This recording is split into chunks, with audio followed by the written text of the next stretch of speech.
Welcome to Beyond This Point Ministry for Women, and today our focus is on brides. I'm Joyce, your host, and I hope that if you have a young bride or you know of one, that you'll introduce her to this show and get her to tune in. The title of our message is When the Clock Strikes 12. Every young girl dreams of her Cinderella moment at the grand ball, and typically we make it our wedding day. Since we don't have the fairy godmother to call upon to fashion the course of events, it's left to the bride to find her Prince Charming and event planner, whether that's a tailored one or the task befall on the bride herself. I know a lot of women who were engaged over Christmas, and Valentine's Day brings even more jubilant occasions. So Prince Charming is on the scene for many, and now their primary focus is the big gala. Weddings are so exciting, and I'm all about making such events memorable. I have 2 daughters, and getting married 37 years ago to a youth minister with a 9-attendant wedding party on a $175 budget, I was eager to help promote their big dreams come true day. Whether hundreds or thousands of dollars are poured into the big day, when it's all said and done, you're just as married. Webby was a college student and a part-time youth minister, and I wouldn't don an engagement ring for 17 years. But we were still just as married as if I'd worn one from the day he proposed. We moved into a 48 by 8 trailer, what they term a matchbox, and shared many wonderful days there with our dog named Sally and our rabbit named Desdemona. Our honeymoon was abbreviated and meager at best, but just like everyone else, the clock struck 12. And we returned home to life as we knew it. He went back to school, I went back to work, and we began serving the Lord together in his ministry as Mr. and Mrs. Webster Oglesby. And what an adventure it has been. I was recently asked to conduct a seminar for a bridal fair. I was excited to share with brides and grooms how to get their marriages grounded and on the right track at the outset. Imagine how surprised everyone on the committee was when only 1% of the attendees participated in the seminar. They spent the better part of their day parading through hordes of vendors, honing in on the most palatable foods, the most pleasing floral arrangements, viewing gowns and accessories, photographers, videos, dance instructors, DJs, and the like. From the moment of engagement till the big day arrives, the bride and groom will spend day in and day out making preparations to pull off the grand affair. While prayerfully more than 1% of them will give consideration to the days beyond, sad to say that number is quite minuscule. All couples must decide upon things like their mutual address or perhaps what town they'll live in. Some may have to relocate to different areas of the country in order to join their mate. Oftentimes that entails a career move. You have issues like insurance and name change on Social Security card and driver's license. So some concerns must be addressed prior to or shortly after tying the knot. Many couples live together initially these days, and I would be remiss if I didn't hasten to tell you that order truly is not part of God's perfect plan for you. What commonly occurs with these couples is they mistakenly feel as though they have a jump on the adjustment period that accompanies when the clock strikes 12. There's something about signing that dotted line on the marriage license that creates a different sense of commitment.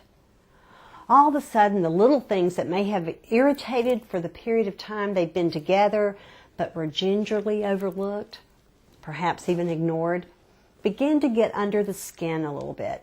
You know the things of which I speak, like squeezing the toothpaste tube in the middle instead of rolling it up from the end, dropping their drawers, as we call it in the South, and expecting someone else to come along and pick them up and actually wash them and put them back in their rightful place. Suddenly we find these actions begin to irritate, really settle differently, and can eventually cause resentment. We start feeling like we're taken for granted. I know many women experience the sense that they've become lover and mother, and that's a role you really don't want to assume, that of the mother to your husband. You should reserve that role for your children only. Just another good reason why moms and dads should teach their sons to be responsible and self-sufficient, because it pays off in lots of areas down the road. Once you cross the threshold and begin your history together as man and wife, there are going to be some trying days, and you can count on that. It's rare that you see a marriage where a couple boasts of having never argued. Rare indeed. The first 6 months of marriage are the most crucial. It's a real adjustment period. Webby and I got married on December the 4th of 1971. By the springtime of the following year, we had our first misunderstanding.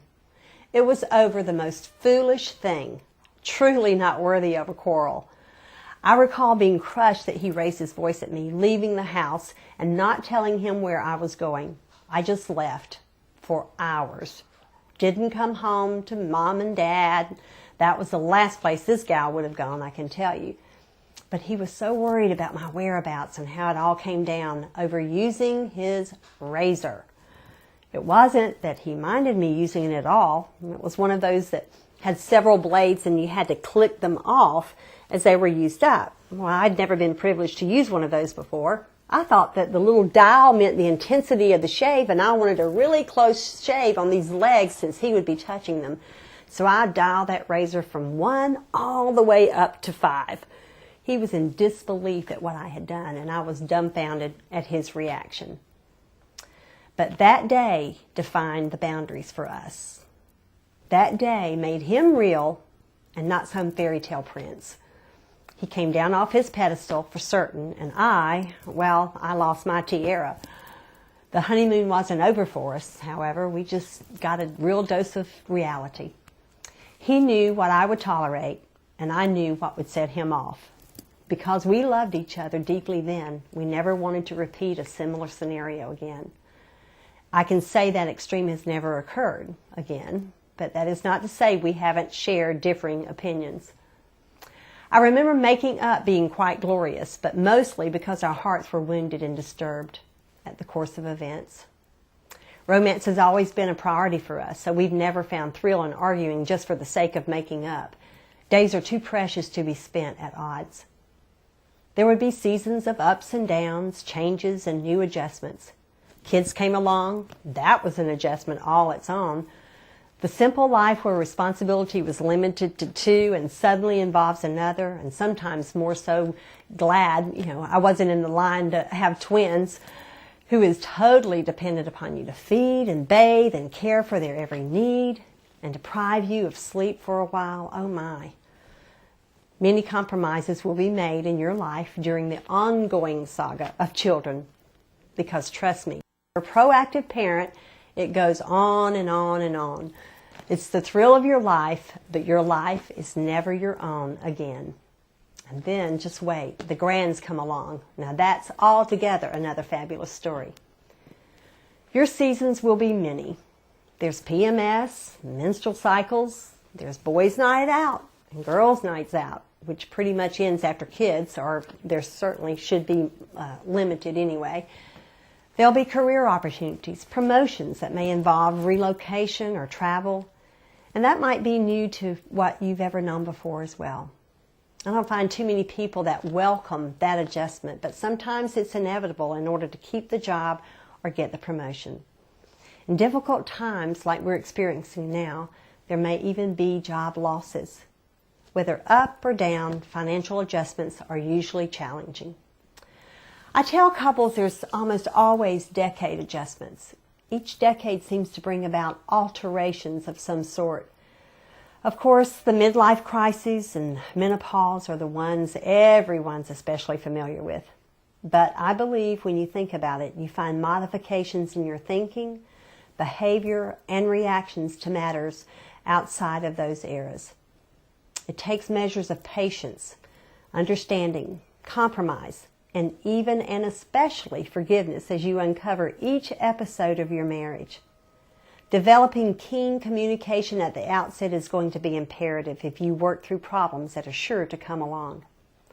Of course, because I'm the author of books like these, Keeping His Pants On Until He Gets Home, and Turning Her On and Keeping Her Heart, you have an idea of the importance I place on intimacy in marriage. Building the romantic depth of history between the two of you will be priceless when seasons of adversity come along. It's these accounts of love that you will pull from to ward off temptations and arrest insecurities that can slip into your relationship. And I would encourage you to go to my website or your local bookstore and get these bookends for marriage today. I found 3 things that govern a happy ever after marriage. For starters, of course, please understand that I firmly believe that Christ must be the center of your home. That's a given. A home devoid of Christ is going to face more than its share of heartache, and you can count on that. But money, attitude, and contentment are going to bolster or weaken your marriage. People place a great emphasis on money for happiness, and while it's nice to have, it can make life completely miserable if you let it steal your joy. If all someone's after is to achieve wealth and they spend much of their time climbing that ladder, they'll grow old to find their family grew up without them, and they've missed the best part of life. Some are so controlling that they dole out every dollar or gripe about every nickel their spouse spends, having them account for even so much as a pack of gum, and in the process they make everyone around them completely miserable.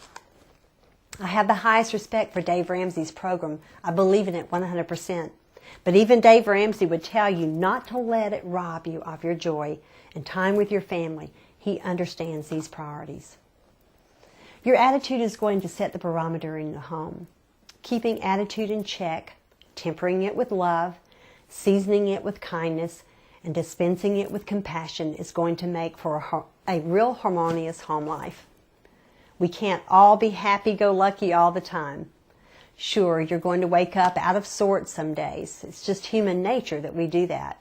But woe unto the home where a rotten attitude dwells on a regular basis.